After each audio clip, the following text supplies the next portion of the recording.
തൃശൂരിൽ ശക്തമായ ഇടിമിന്നലിൽ 2 പേർ മരിച്ചു. വലപ്പാട് കോതക്കുളം സ്വദേശി നിമിഷ, വേലൂർ സ്വദേശി ഗണേശൻ എന്നിവരാണ് മരിച്ചത്.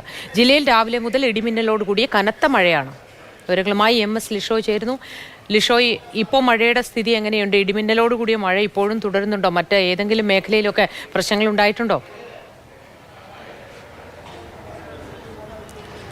നിലവിൽ ഇടിമിന്നലിൽ മഴയും മാറി നിൽക്കുന്നുണ്ട്. പക്ഷേ രാവിലെ അതിശക്തമായ മഴയും അതിശക്തമായ ഇടിമിന്നലും അനുഭവപ്പെട്ടിരുന്നു. വലപ്പാട് കോതകുളത്താണ് ഇടിമിന്നലേറ്റ് യുവതി മരിച്ചത്. വാഴൂർ ക്ഷേത്രത്തിന് അടുത്തുള്ള സുധീറിൻ്റെ ഭാര്യ നിമിഷ, 42 വയസ്സുള്ള നിമിഷയാണ് ഇടിമിന്നലേറ്റ് മരിച്ചത്. ഇവർ കുളിമുറിയിൽ കുളിക്കുകയായിരുന്നു. പക്ഷേ വീടിന് പുറത്തുള്ള ബാത്റൂമായിരുന്നു, ഇവിടെ കുളിക്കുകയായിരുന്നു. കുറേ സമയം കഴിഞ്ഞും ഇവരെ പുറത്ത് കാണാതായതിനെ തുടർന്ന് വീട്ടുകാർ കയറി നോക്കുകയായിരുന്നു. അപ്പോഴാണ് ഈ സമയത്താണ് ഇടിമിന്നലേറ്റ് കിടക്കുന്നത് കണ്ടത്. ഉടൻ തന്നെ തൊട്ടടുത്തുള്ള ആശുപത്രിയിലേക്ക് എത്തിച്ചെങ്കിലും ജീവൻ രക്ഷിക്കാനായില്ല. ബാത്റൂമിൻ്റെ കോൺക്രീറ്റ് തകർന്നിട്ടുണ്ട്. ബൾബും ഇലക്ട്രിക് വയറുകളും കത്തി നശിച്ച നിലയിലാണ് നിലവിൽ ഈ മരിച്ചു കിടന്നിരുന്ന ഈ ബാത്റൂമിനകത്ത് ഉണ്ടായിരുന്നത്. അതിനോടൊപ്പം തന്നെ വേലൂർ സ്വദേശിയായ ഗണേശനാണ്, 50 വയസ്സുള്ള വ്യക്തിയാണ്. ഇദ്ദേഹമാണ് തൃശ്ശൂരിൽ ഏറ്റ് മരിച്ച രണ്ടാമത്തെ ആൾ. ഇന്ന് രാവിലെ തന്നെയാണ് ഈ സംഭവം ഉണ്ടാകുന്നത്. വീടിനുള്ളിൽ വെച്ച് തന്നെയാണ് ഗണേശനും ഇടിമിന്നലേറ്റിരിക്കുന്നത്. കുടുംബത്തിനൊപ്പം സംസാരിച്ചുകൊണ്ട് നിൽക്കുന്നതിനിടയിലാണ് ഇത്തരത്തിൽ പെട്ടെന്ന് ഇടിമിന്നലേൽക്കുകയും ഉടൻ തന്നെ പുറകോട്ട് അദ്ദേഹം വീഴുകയുമായിരുന്നു.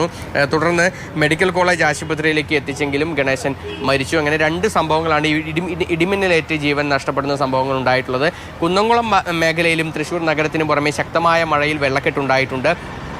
കുന്നംകുളം യൂണിറ്റി ആശുപത്രിയിലും മലങ്കര ആശുപത്രിയിലും ട്രഷറി റോഡിലും ഉൾപ്പെടെ വലിയ തോതിൽ വെള്ളക്കെട്ട് ഉണ്ടായിട്ടുണ്ട്. ഇവിടെ നിരവധി വീടുകളിലേക്കും വെള്ളക്കെട്ട് ഉണ്ടായിട്ടുണ്ട്. അതിനോടൊപ്പം തന്നെ ഇരിങ്ങാലക്കുട മേഖലയിലും ശക്തമായ വെള്ളക്കെട്ട് ഉണ്ടായിട്ടുണ്ട്. കൂടാതെ തൃശ്ശൂർ ഒല്ലൂർ റെയിൽവേ ട്രാക്കിലേക്ക് മണ്ണിടിഞ്ഞിട്ടുണ്ട്. ഇവിടെ ട്രെയിനുകൾ ഇപ്പോൾ നിലവിൽ പിടിച്ചിട്ടിരിക്കുകയാണെന്നാണ് നിലവിൽ അറിയാൻ കഴിഞ്ഞത്. അതുപോലെ തന്നെ തൃശ്ശൂർ നഗരത്തിൻ്റെ കാര്യം നോക്കുകയാണെങ്കിൽ വിവിധയിടങ്ങളിൽ വെള്ളക്കെട്ട് ഇപ്പോൾ അല്പം താന്നിട്ടുണ്ട്. വീടുകളിൽ നിന്നുള്ള വെള്ളമെല്ലാം തന്നെ ഇറങ്ങി തുടങ്ങിയിട്ടുണ്ട് എന്നാണ് നിലവിൽ നമുക്ക് അറിയാൻ കഴിഞ്ഞത്. കൂടാതെ ഈ തീരദേശ മേഖലയിലും ശക്തമായ മഴ ഉണ്ടായിട്ടുണ്ട്. മതിലകത്ത് വീടിടിഞ്ഞു വീണ് 11-ാം വാർഡിലാണ്, മതിലകം പഞ്ചായത്തിൻ്റെ 11-ാം വാർഡ് കുഴവിലങ്ങിലാണ് തോപ്പിൽ ബാബുവിൻ്റെ വീട് ഇടിഞ്ഞു വീണത്. ഇന്ന് രാവിലെ 10 മണിയോടുകൂടി പെയ്ത ശക്തമായ മഴയിലാണ് വീടിടിഞ്ഞു വീണത്. ഇങ്ങനെ നിരവധി ആയ സംഭവങ്ങളാണ് കാലവർഷക്കെടുതിയുമായി ബന്ധപ്പെട്ട്